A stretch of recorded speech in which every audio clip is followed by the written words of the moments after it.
So everything that we're going to be doing today is going to be found in Matrix. We're going to be focusing solely on trying to do searches and finding the CMAs using the two tools that we have available to us in Matrix. So again, my name is Mike Dane. I'm the Outreach Technology Trainer for MLS Technology. The class today is going to be 1 hour long. In order to get credit, you guys will need to stay till the end of class. So starting off, I wanted to address a couple of different things. We're going to be talking specifically about doing CMAs in Matrix, but there's going to be a couple other options if you guys ever need to make a CMA that's a little bit more simplistic. You can use the realist tax option. There's a comparables tab for every single property that you guys find. Whether or not there's going to be any comparable properties found is going to be different, but there are some modifications that you can make. It's very simplistic. Realist is kind of more just to give a cursory estimate.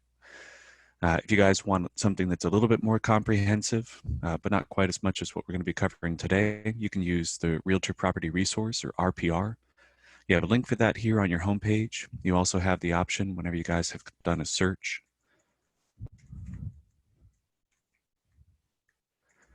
I'm going to do a search for $100,000 to $200,000 properties in Tulsa, and you can see each property has a little link that goes directly into RPR. And what RPR allows you to do is just jump directly into refining the value if it already has an estimate, or creating a comparative market analysis.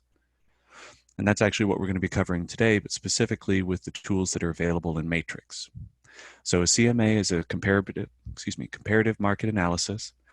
The easiest way to conceptualize this is that this is actually a broad picture of a small area.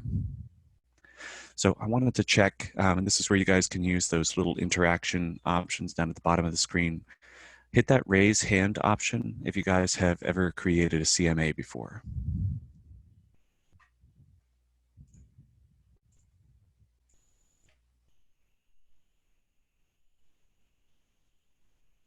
So at this point, it actually looks like about half of you guys have.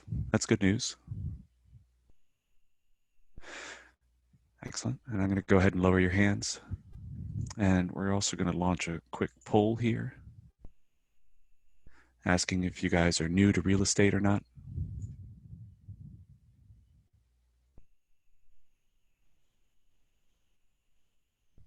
And so I still kind of consider myself to be new to real estate, partly just because I'm actually coming up on, actually in exactly 1 month, I will have been working with the MLS for 2 years.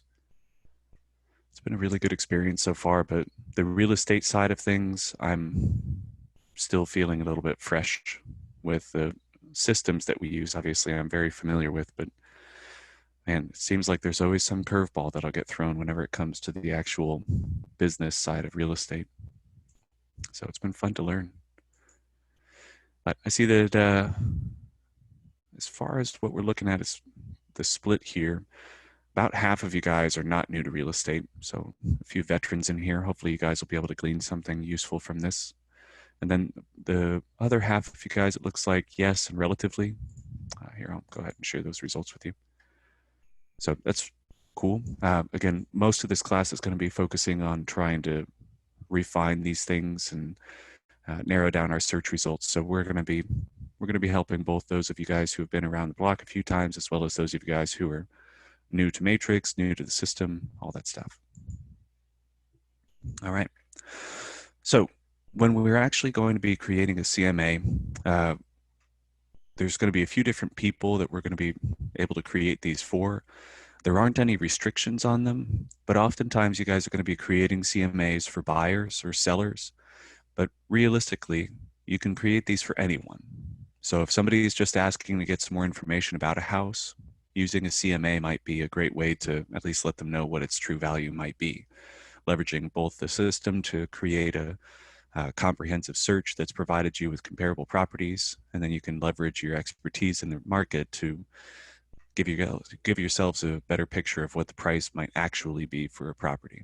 So again, that's excellent for buyers that are trying to make sure that they're getting a good deal, for sellers that are trying to make sure that they're pricing their property appropriately, all that.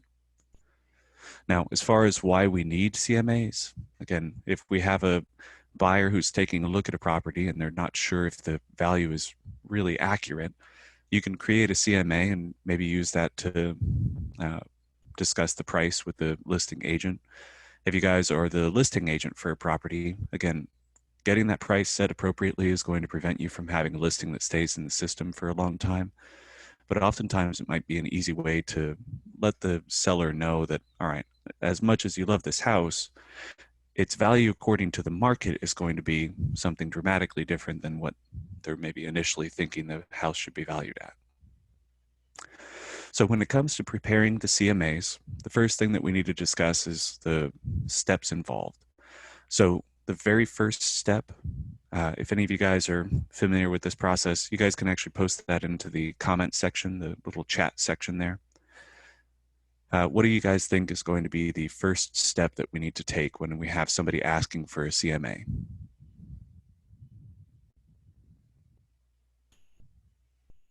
Oh, Jim would like to talk. Go ahead, Jim.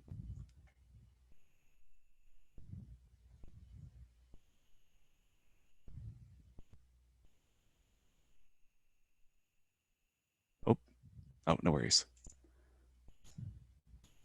There we go. The first step that I usually recommend is going to the tax record to find out information about the property.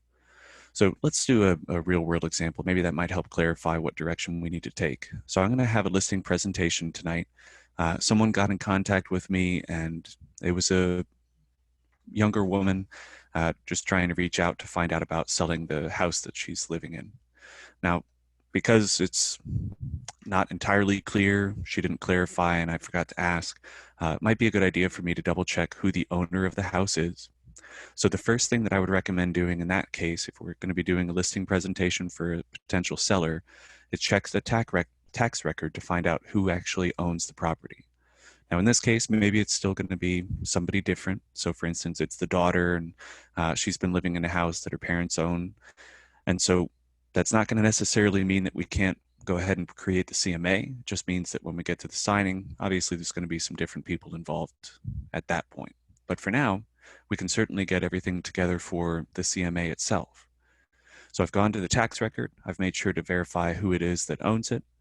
And then the next thing I'd like to do is actually going to bring us back to Matrix. And I'm going to do a search for the listing information for this particular property. Now, instead of having to go to Realist Tax to try and do our tax record search, let me show you guys, let me show you guys something cool. In Matrix now, as of last year, we've actually added a public record search, which means that you no longer have to leave Matrix in order to do a tax record search. I can just come in here, and if I have a specific address that I'm looking for,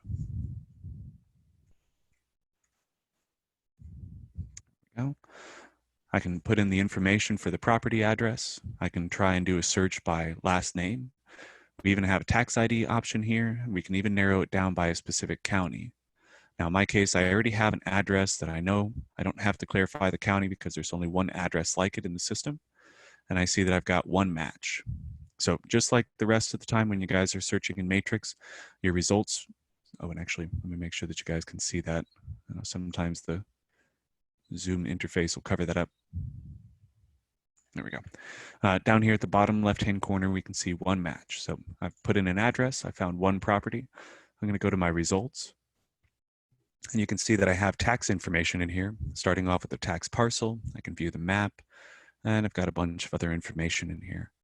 So I can go in and directly find out, all right, who is it that actually owns the property? We got Chris and Sean. And we can see everything about this. Now, if we wanted to find out more about the last listing information, we can even do that here in Matrix. So I can just see when it was that it was last listed. If I wanted to find out more about the history of this property and any other listings, I can just go directly into the history and see all of the listing information, as well as down here at the bottom, we even see our previous sales records and even the mortgage history. Now, this isn't going to necessarily be available for every single property that you guys are looking at, but this is a great place to start rather than having to go all the way to Realist first just to try and find something. They've dramatically increased the usability of Realist recently. I'm actually really happy with the changes that they've made. even though there's a couple of things that they're still kind of ironing out. We do have a realist class that we'll be hosting sometime in the near future. If you guys would like to learn more about that, that's on Thursday. But once we have all of our information that we need for this particular listing presentation, so I know that, all right, Chris is who's going to be doing the signing, but let's say it's Chris and Sean's daughter is the one that had called us. Again, that's not going to be necessarily a problem. We'll get everything ready for them, and then we can get everything signed by Chris and his wife later. All right, so I've got everything that I need here. Now we're actually going to start looking for just previous listing information. And again, we can use that in the archive search here. But what I'd rather do, since this is going to be a little bit more universal, is I'm going to take the information from the listing here. I'm going to go back to my home screen in Matrix, and let's do a history search a different way. So instead of trying to find the tax information first, I'm going to just try and find all the listing information for this particular property using this search function on the home page. So 1373 Riverside, I do my search. And again, this shows me all of the previous listings for this particular property. If you guys already have a listing information put into the system and you guys are just wanting to clarify what's happened with it in the past, this little clock icon over on the right-hand side, it's called the archive report. It says to history. This shows us that same page that we were just looking at on that tax tab, showing me all the previous listings for this particular property. So another great way to find out more information about it. We can see price increases and decreases, when it went from inactive or incomplete in this case to active, active to pending, and then finally ended up closing for this particular price. So the listing history is an excellent way to learn more about the property. And then now that we have all of this information prepared, we know who it is that we need to talk to get the signing done. We've looked up all the tax record information as well as all the listing information. Now we're ready to start looking for comparable properties. Now, when we start looking for comparable properties, there's going to be a lot of information that we're going to need to search by, but there's going to be three that are going to be the main things that everybody needs to be using as their criteria. Now, there's going to be a lot of details that we can clarify as time goes on, but there's three different things that we'll need to know. So I'm going to put up in here 2 different spaces. So if you guys wouldn't mind, use the chat function to let me know what particular attributes you guys are going to be searching for when you start the search for comparable properties.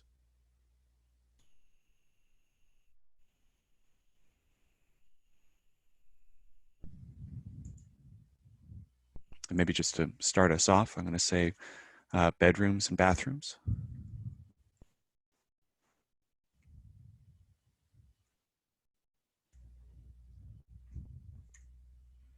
Oh, square footage, that's a good one. The age of the house, yeah, year built is a good one as well. Acres, so lot size, that's a good one.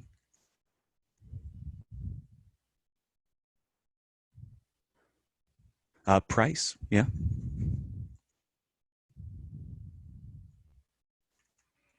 Garage as well, that's good.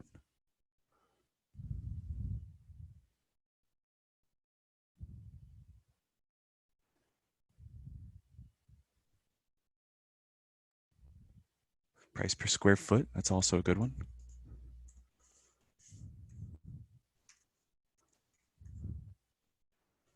School district, all right. Oh, school district and subdivision.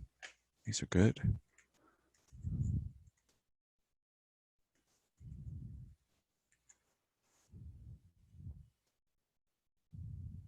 Yeah, location, perfect. So the area is actually one of the main ones that we'll need.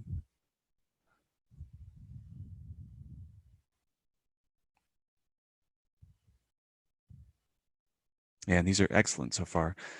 Some of the other ones that we've seen people mention in previous classes, we've got our subtype. So if it's a property that's a house or a condo. Pool, yeah, that's another one that people have mentioned before. If it has a pool or not. Excellent. So these are all good suggestions. And again, when we start doing our narrowing down of our comparables, some of these are actually going to come into play. So for instance, if we're looking at a house that's very recently built, we certainly don't want to be including things that are really old, might require a little bit more upkeep, that kind of stuff. Same thing with acres or lot size. We might find a house that has the exact same square footage and bedrooms, bathrooms, etc., but one of them is going to be on 5 acres, the other one's going to be in the middle of the city. So those might not necessarily be identical.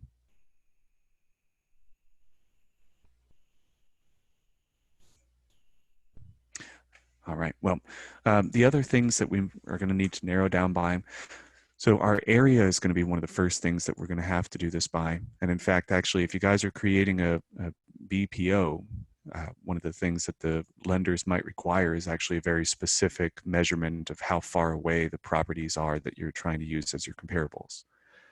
In our case, we're going to be narrowing down our area specifically to, just within the area of the property by subdivision, maybe school district, zip code.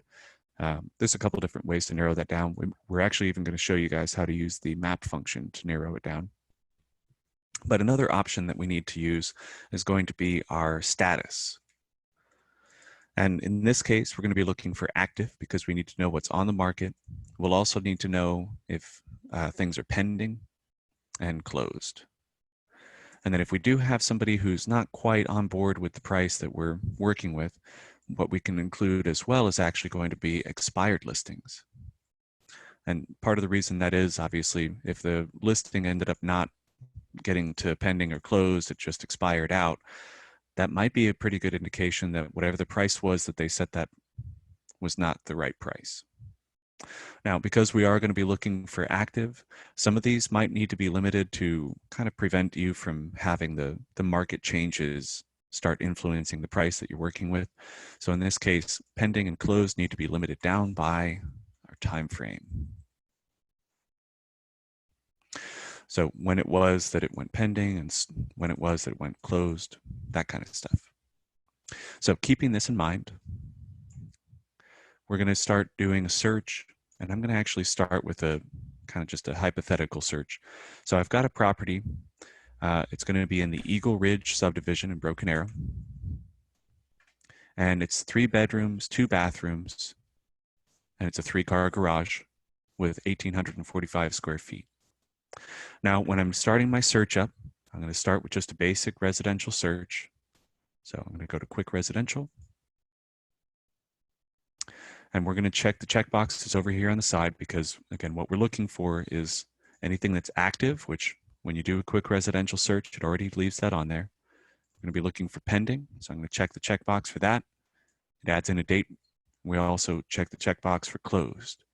Now, again, the expired is not going to necessarily be something I need immediately.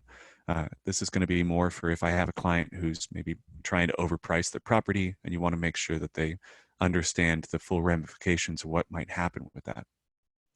Now, I've got 0 to 180 automatically gets added in whenever you check any of the checkboxes that's not active. So what this is actually indicating to us is 180 days. So if we needed to expand this, like let's say that you're working with rural property and you haven't found any results, we can expand this out to a year by just doing 0 to 100, 0 to 365. There we go. But in our case, I'm going to be working with some place that's a little bit more market volatility. So we'll just put 180. There we go. And I'm going to scroll down here. We're going to enter our subdivision. So for subdivision, I'm going to do asterisk Eagle Ridge. There we go, and another asterisk. And for those of you guys who aren't familiar with the asterisks, this is just introducing a wildcard search into this.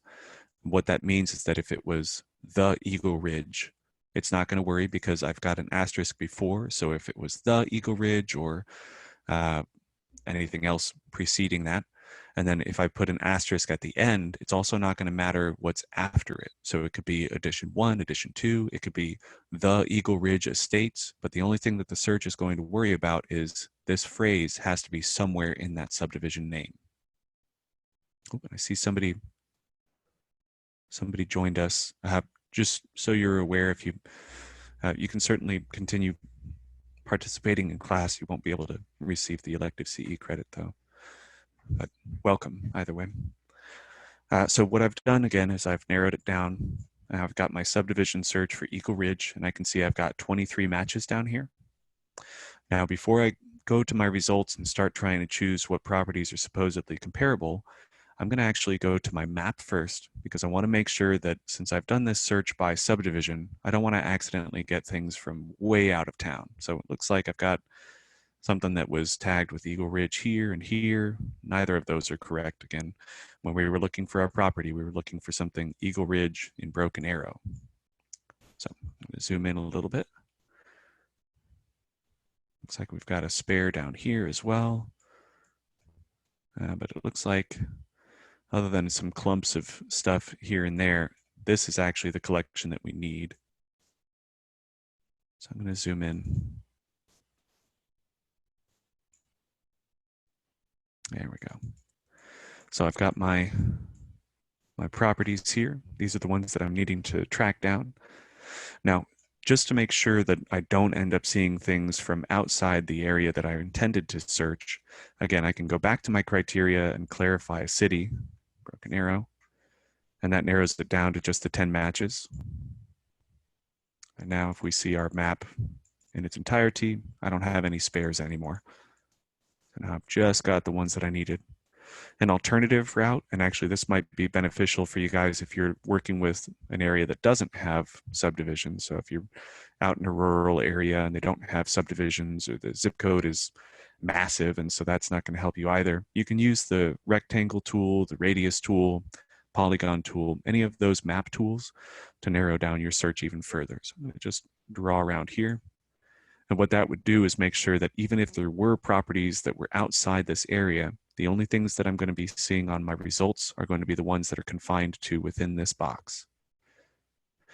Now, when I send out the video at the end of class, I will make sure to include a link to the specific map tools video that we released last week.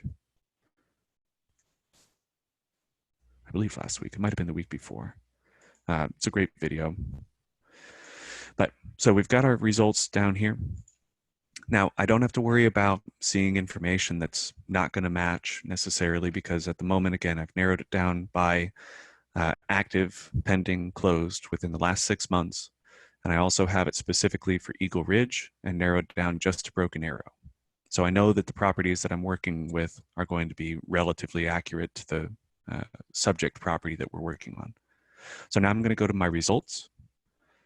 And this is where I can see I've got everything sorted out by status, school district, and price. So the thickest arrow is over here, and if you hold your cursor over it, it'll say primary sort. I see that everything is sorted by status first, and everything's in the same school district, so this secondary sort, the thinner arrow, is actually not necessary. But over on the right-hand side, we see our price has an arrow on it, letting us know that this is the tertiary sort. So for the active, I can see my lowest price to highest price. Pending only has one option, but then our closed, we can see it going from lowest to highest. Now we have the other options that we can narrow down everything by. So for instance, if I wanted to make sure that I was narrowing down by a certain number of bedrooms. So in our case, the subject property that we're working with has 3 bedrooms and 2 bathrooms and a 3-car garage. So if any of these were really like way far beyond that, like we had something that was too many cars or too few cars. So like this one, for instance, has 1 extra bedroom, the same amount of garage capacity. The rest of these all have lower garage capacity, but some of them have an extra bedroom. They all have the same amount of bathrooms. So we can kind of start choosing which of these we want to narrow it down by. I usually recommend that you build that into your search. And the reason being, if I start choosing these just by checking checkboxes here, whenever I get to that, maybe let's say the seller is an engineer, he's going to ask you, well, why did you choose these particular properties? Is this the total listings that were in that particular area? So if you have somebody who's asking for specific criteria, if you build that in, so like for instance, I just wanted to make sure it was 3 to 4 bedrooms, 2 to 3 bathrooms, and make sure that the garage capacity was also built in there as well.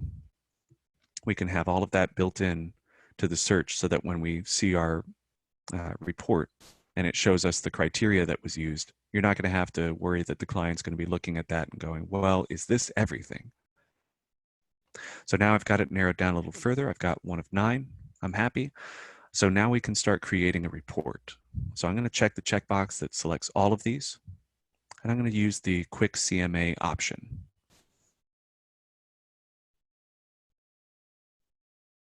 And this quick CMA option, you may have noticed it actually wasn't going to let us use it.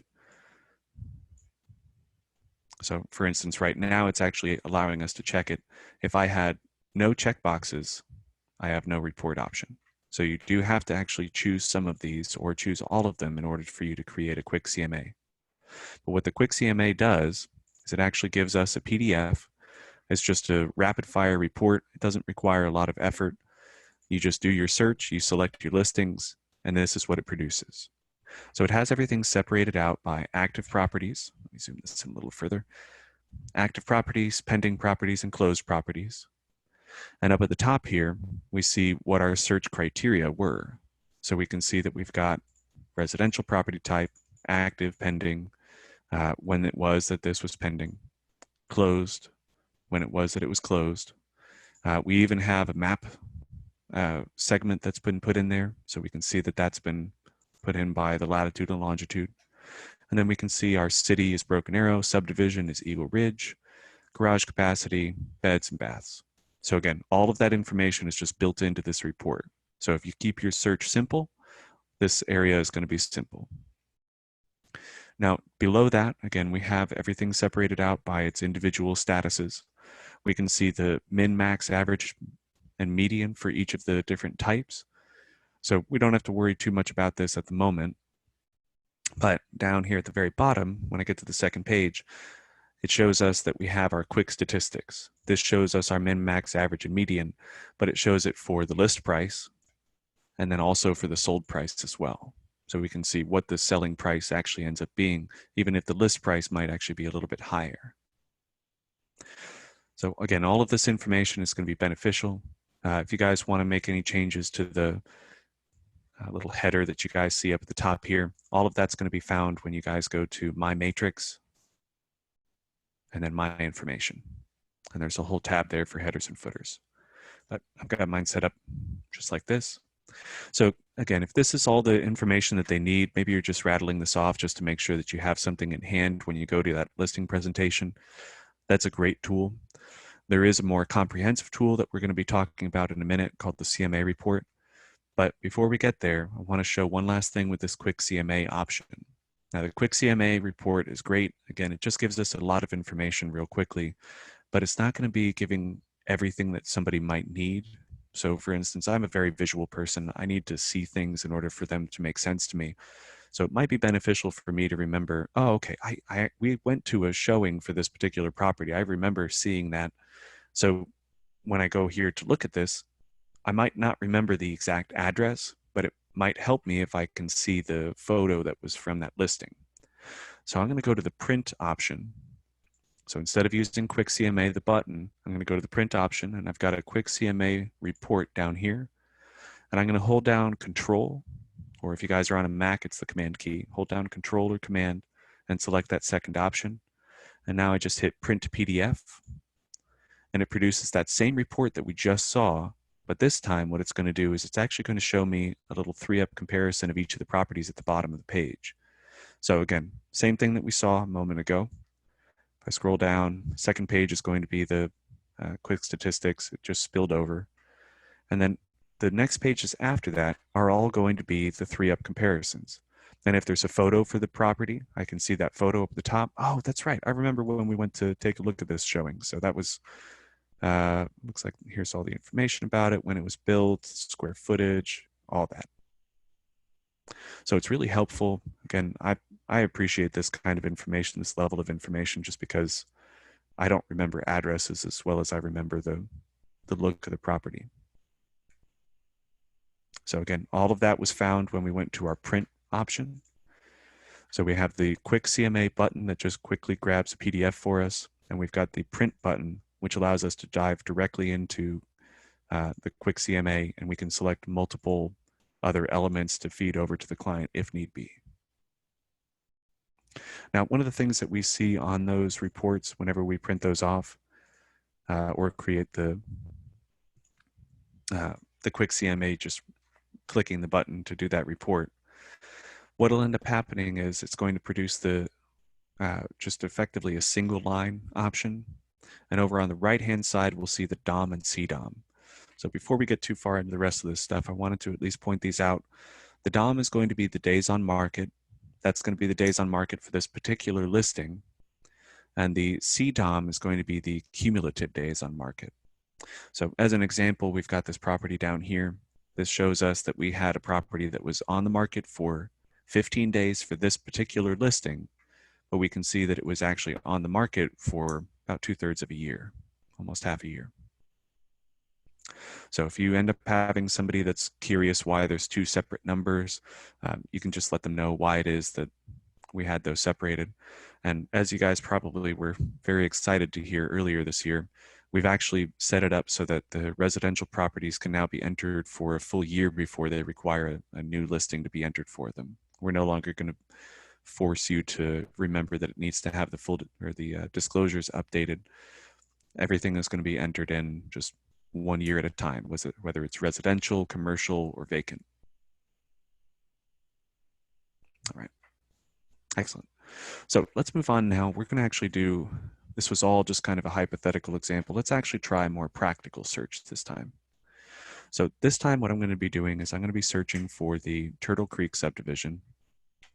So I'm going to go back to my search, do a quick residential. And again, since I'm wanting to find everything for from a CMA perspective, I'm going to check the checkbox for pending and closed first. And let's say that we have a client that's maybe trying to overprice their house. So I'm going to choose the expired as well. We're going to head down to the subdivision. And this time we're going to be doing a search for Turtle Creek. There we go.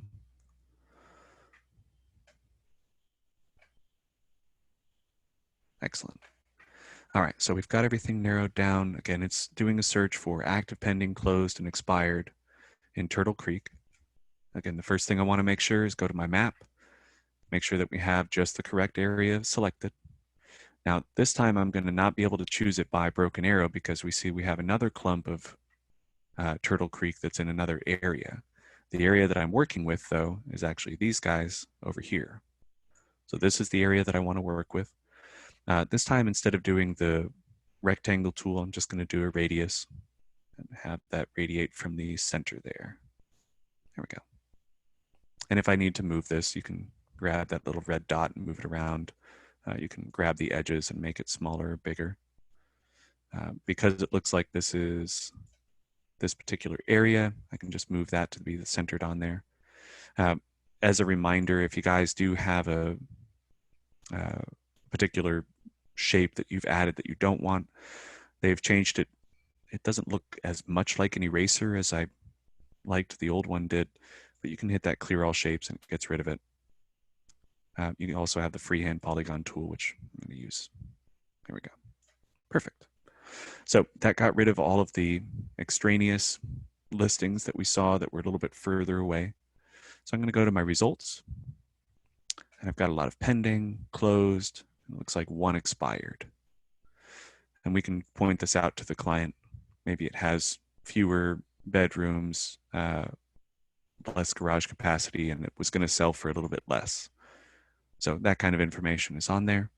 Now, when I go to my buttons down here at the bottom, again, they're all grayed out because we do have to manually choose the options that we want to use. So I'm going to just grab 1, 2, 3, 1, 2, 3, and I'll grab that expired as well. There we go. And when I go to my quick CMA, it produces just that PDF that allows me to see, again, all of the different categories of the statuses put in there. And then we see our quick statistics.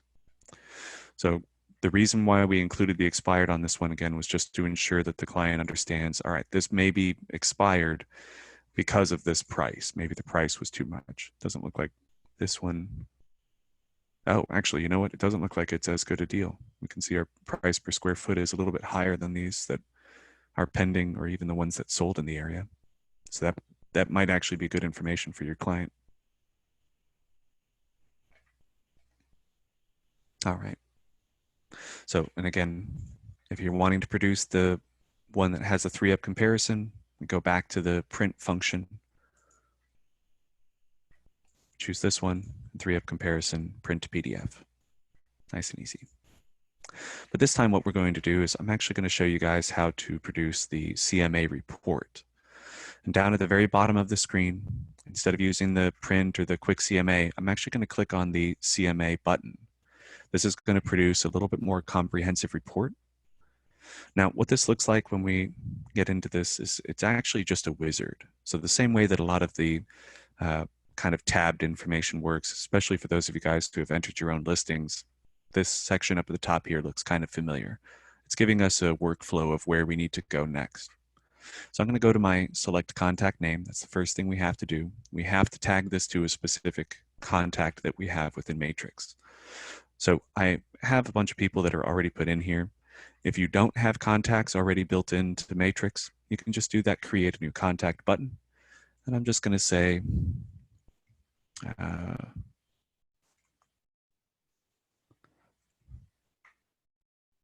there we go. And we'll put in an email address for him. I'm just going to use mine since I got my throwaway email.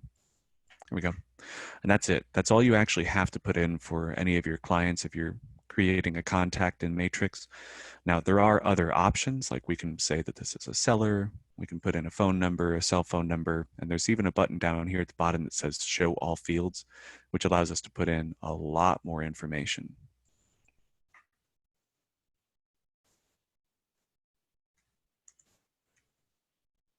There we go. Perfect. So I got everything in here. I can show fewer fields. Once I hit save, it just automatically adds him in there. So I'm going to go to my description, and we actually have a specific property that we're going to be creating this listing or this for. Just a second here. And the address for that property.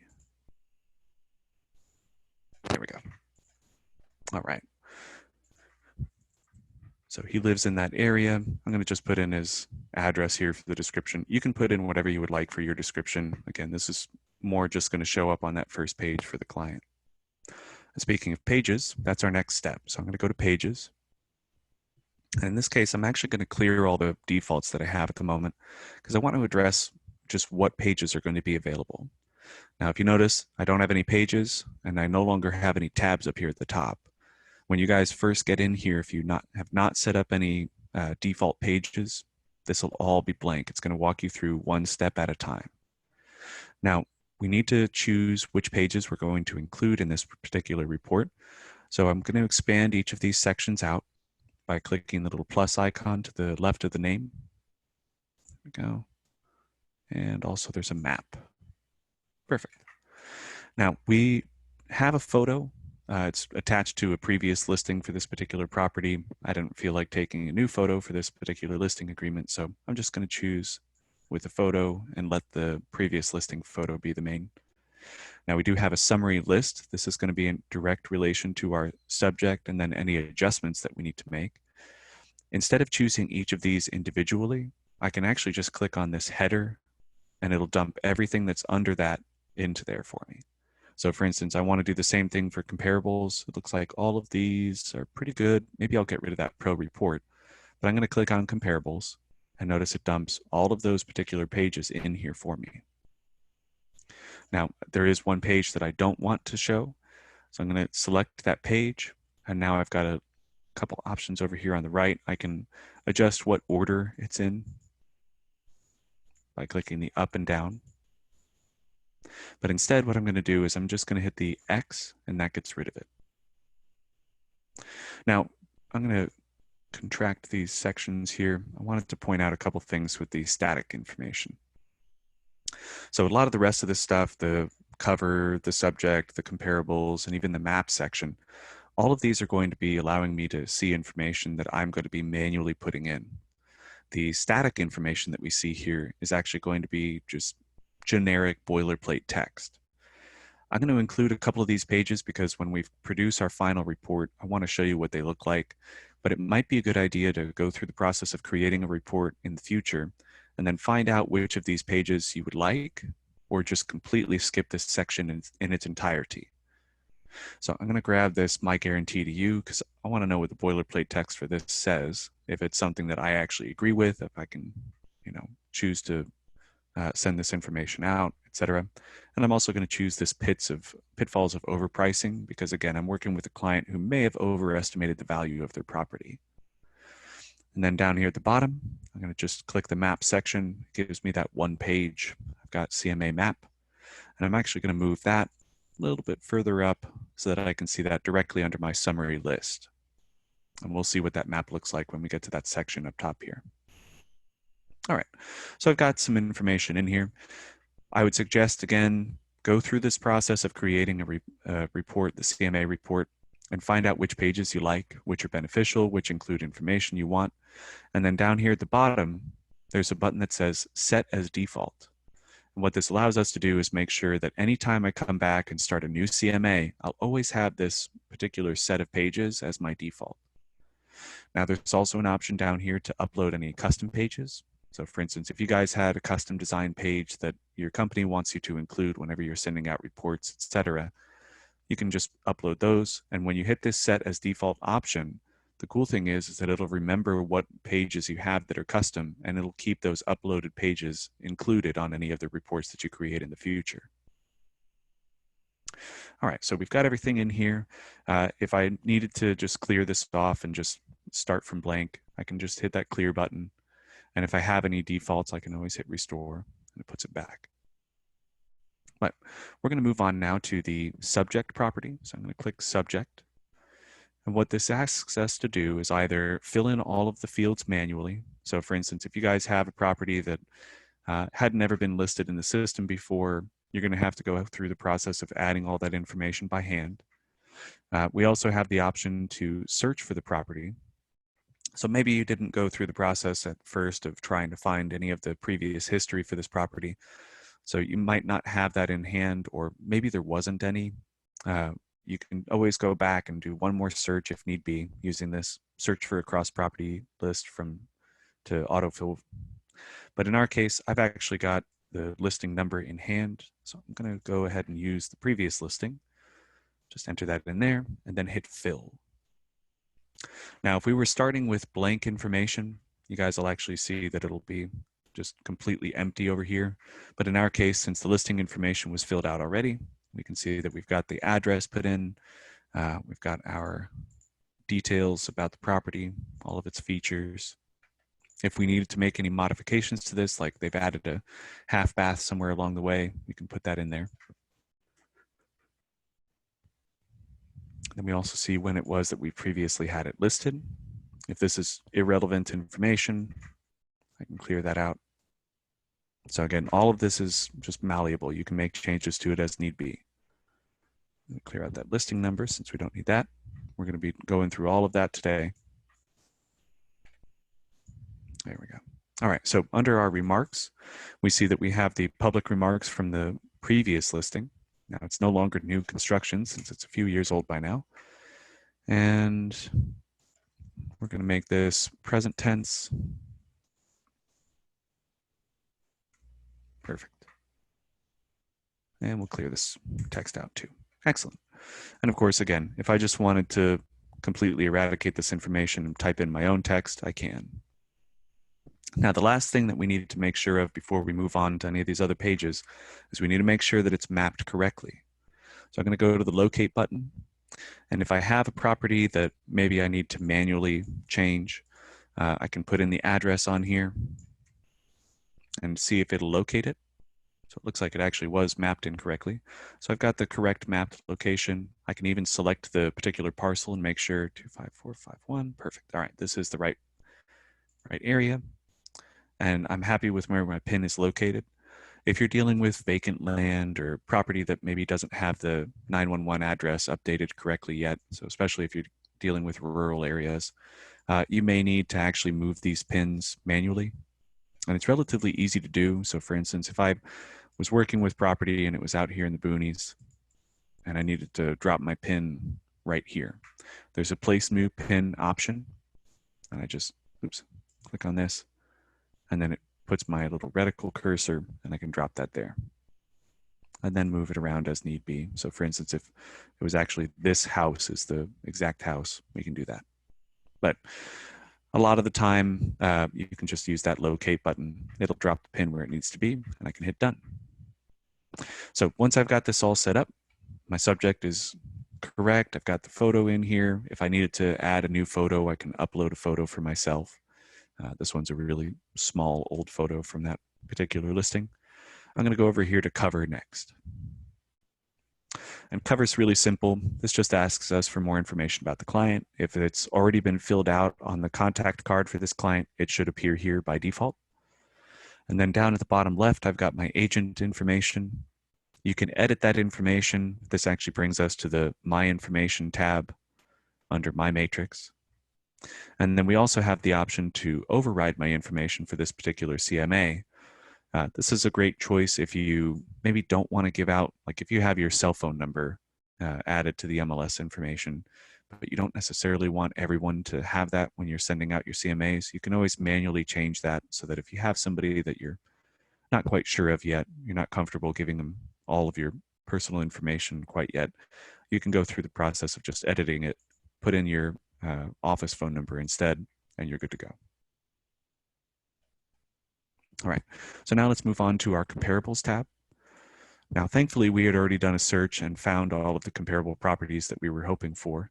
So I don't necessarily have to find more, but if I do need to do a search and maybe there was a property in here that I wasn't including, but then I'm like, you know what, maybe I need to add that. I can go to add from listings down at the bottom. And there's also an option here, add from cart as well.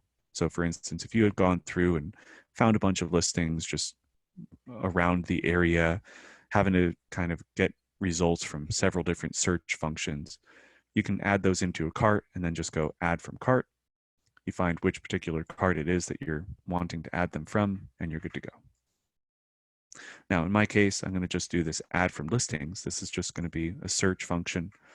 It actually remembers what search I was using before I got into this report. So you see I've already got active, pending, all the dates are already put in there. I've got the subdivision.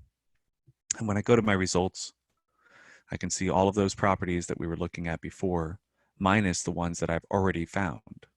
So notice it's saying right up at here at the top, excluding any already selected. So if I needed to add in a couple more, I can just do add selected, and now I'm good. So now I've got 9 properties instead of the 7 I had before. All right, so I'm happy with all of my results. 9 is probably relatively low, but that'll work for now. I'm going to go to map. And the map is going to show me one last time where all of those properties are located. And since we have the map set up for the subject property, I can also see my subject property has been highlighted for me. Right here in the middle, I can see number 1, and then each of these going out from there, 2, 3, 4, 5, etc. And we can see where those are tagged here. Now, this map preview is actually going to be for the map page that we've included. I always recommend that you guys include that on there. It's really beneficial for people to see, oh, okay, that's in my same neighborhood. That's why it's being used as a comparable property. And then finally, we get to our adjustments page. Now, the adjustments page is going to be something that you may want to leverage some expertise beyond what you normally are used to. So for instance, if you have an appraiser or something like that that might be able to give you some information about, all right, this particular property has an extra bedroom by comparison to our subject property, which we see right up here at the top. This is our subject property. Oops. Here, let me use the annotation tools. So up here at the top, we see our subject properties information. So even as we go along and we're actually looking at different parts and pieces of the property's info, that subject property information remains up at the top there.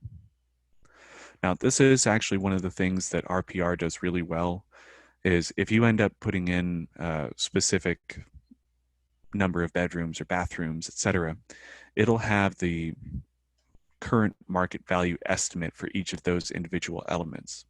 So for instance, if we had a extra bedroom added to a particular property and the tax record shows one thing, and then you're going through the listing agreement and they added on an extra wing to the house, so the square footage is different, the bedrooms is different. When you actually indicate that there's more bedrooms, the value of the property estimate will go up. Now with this one, there's a lot more nuance to it. The way that we're building this in Matrix allows us to actually go through and manually enter each of the values.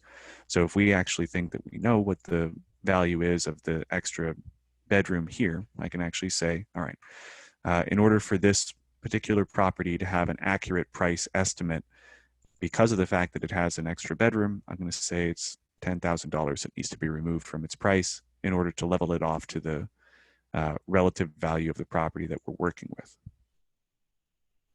Now, if that sounds incredibly complicated and like there might be a little bit of extra information or research that you'll need to do, you're totally justified in that belief. So that's actually what you might want to consider leveraging, maybe an appraiser, an inspector, somebody that's going to be able to give you those exact values. And for those of you guys who already have that information or that knowledge base already, then this is going to be a breeze. But down here at the very bottom, we see all of the different pages that we can move to. And what this is indicating to us is where we can go to make adjustments to that particular property's value. So I'm going to go to the square foot total. And we see, again, ours is just under 1,400. But a lot of these properties here are actually over that, except for these down here. All the ones that sold, it looks like, are actually under that. So that's interesting. But we're going to go through and I'll say that, all right, this one has an extra 100 square feet roughly. So I'm going to say minus 5,000. This one's going to be minus 6,000 and so on. And again, if those of you guys who actually already know what the real values of these are, that's my estimates are probably laughable. I apologize. But notice what's happening here is it shows a column here for our price, and then it shows a column here for our adjusted price. And as I've been going on, I've been changing this adjusted price, and it's also changing our adjusted price, low, median, average, and high. So then that way, when we get to the point where we can actually add our estimate in, we actually have a little bit more close range for this.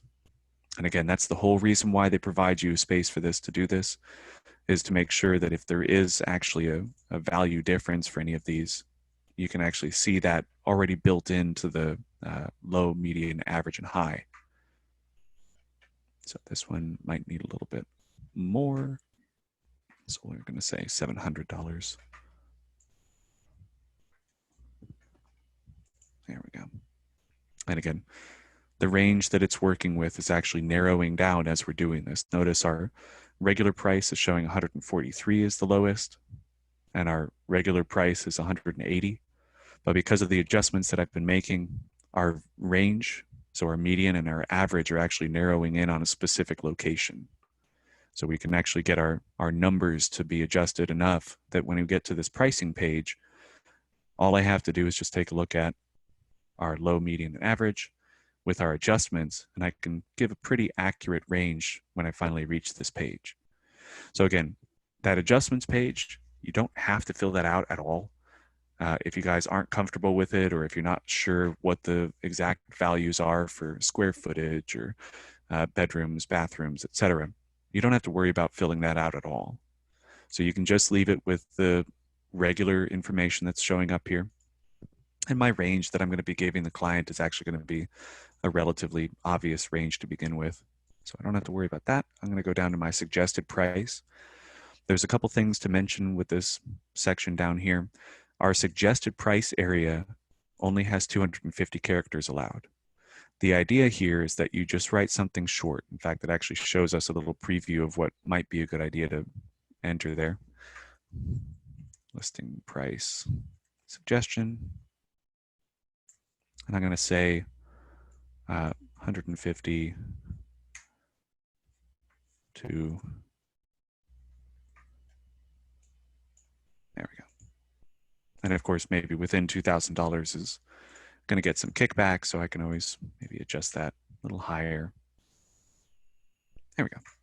So I've got my range put in. I'm happy with it. And now I can see down here at the bottom, I've got notes. And this is actually going to be a lot bigger section. So notice we've got 1,000 characters that we can type in here. This is where you can give a little bit more comprehensive explanation. I chose this because of that.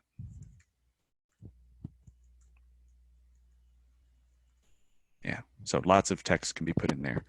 Now, and oftentimes you may not need to. If we had enough information, we can always put that up top here. We still got plenty of space. All right, so I'm happy with how this turned out. I'm ready to actually get this sent off to a client, and that's actually why we moved to the Finish tab at the top. Now that I'm done, I've got an option to either view the CMA or email it. Let's take a quick look at it before we head out for the day. And I mentioned before that we had that the static tab that we were going to be adding. It was going to be the My Guarantee to You. And let me show you guys what the CMA looks like. So the report starts off here. We can see the general information prepared for Gerald Young. We've got the summary list. And then I added my map immediately after that so that they can actually take a look at this and then immediately see where those properties are. We've also got the 3-up comparison, but this time it's actually going to have the subject property as the main, and then the comparable properties to the right of it. There we go. We show our min-max average, number of days on market. And again, some of these tabs are just generic pieces of information. Maybe you don't want to include those. It's all up to you. And then I've got my pricing recommendation. Here's where I put in that manual text that I entered. And then here's a guarantee that it included, a guarantee you can count on. Again, I don't want this tab. I don't like this page, so I'm not going to include that in the future. But maybe this one might be beneficial. Again, my client was actually wanting to overprice their house. So if you like the arrangement of these, you can settle for that. If you guys do end up wanting to make changes to that, you can go back to your pages, make all of your adjustments here. So find a page that you like or don't like, get rid of it, go back to finish. And now when we email the CMA, it won't include that guarantee. I can just email that off. Notice it already remembers Gerald, and I can just hit send. And we're all set. Now, once you guys have sent this off to someone, it does give you the option to save. That's a little save icon up at the top there. And that'll save on his contact information. So if I go to My Matrix and Contacts, I can go back to that information under Gerald. And I can see I've got a CMAs that I created. This stays in the system for the next 6 months. So if you end up needing to get back to that eventually, you can send that back out. It'll update all the information for the properties as well. So if any of those pending went closed, if there's new active in the area, you can add those in manually, all that kind of stuff. But that should be it. So thank you guys so much for participating today. I'm sorry if we went a couple minutes over. If you guys do end up having any issues, questions, get in contact with us over at the service desk. I'll also stay in this meeting for just a little bit longer, but we have our support desk email address and our support desk phone number on the screen. If you guys end up needing any assistance with this or have any questions, just reach out to us and we'd be more than willing to help.